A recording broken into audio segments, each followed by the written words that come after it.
जिस तरह सीढ़ियां चढ़ने में सावधानी बढ़ती जाती है, अति शीघ्रता में कभी कभी पांव फिसलने व गिरने का भी डर रहता है। उसी तरह मंजिल तक पहुंचने के लिए बढ़ाए जाने वाले कदमों में भी सावधानी का ध्यान रखना जरूरी होता है।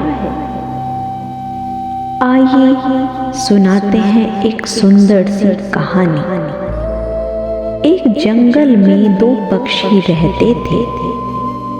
उस जंगल के एक छोर पर एक वृक्ष था, जिसमें वर्ष में एक बार स्वादिष्ट फल लगा करते थे। जब फलों का मौसम आया तो जंगल के उन दोनों पक्षियों ने वहां जाने का निश्चय किया। इस संदर्भ में पहले पक्षी ने दूसरे पक्षी से कहा,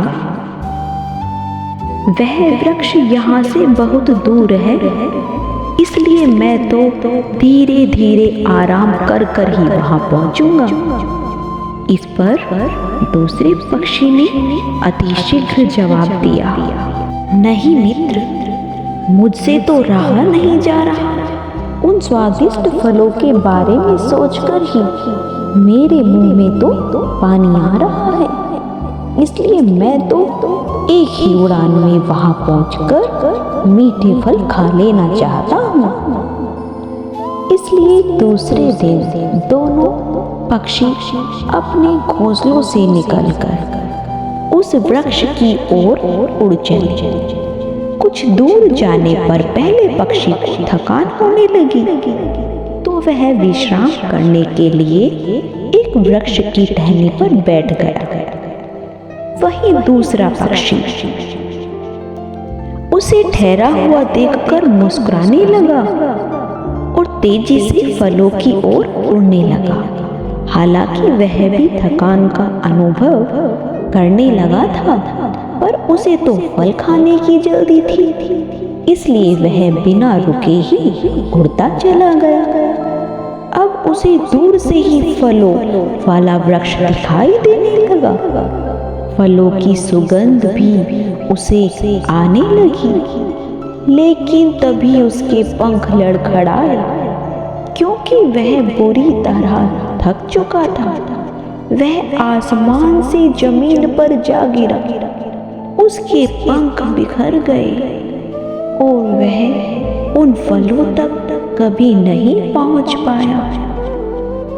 दूसरी ओर पहला पक्षी जो रुक रुक कर विश्राम के साथ आगे बढ़ रहा था, उसने फलों का पूर्ण आनंद उठाया और उसने स्वादिष्ट फल पेट भर खाया।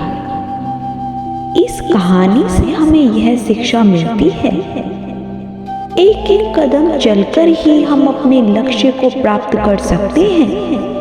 साथ ही लक्ष्य तक पहुंचने के लिए जितना महत्व प्रयास व श्रम का होता है, उतना ही महत्व विश्राम का भी होता है।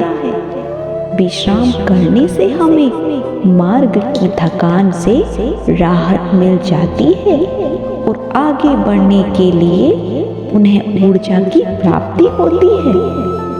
अधिक उत्साह और लालच का परिणाम हमेशा ही नुकसानदायक होता है, हानिकारक होता है।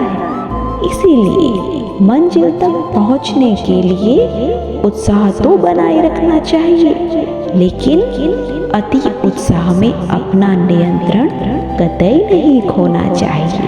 तो बोलिए हर हर महादेव।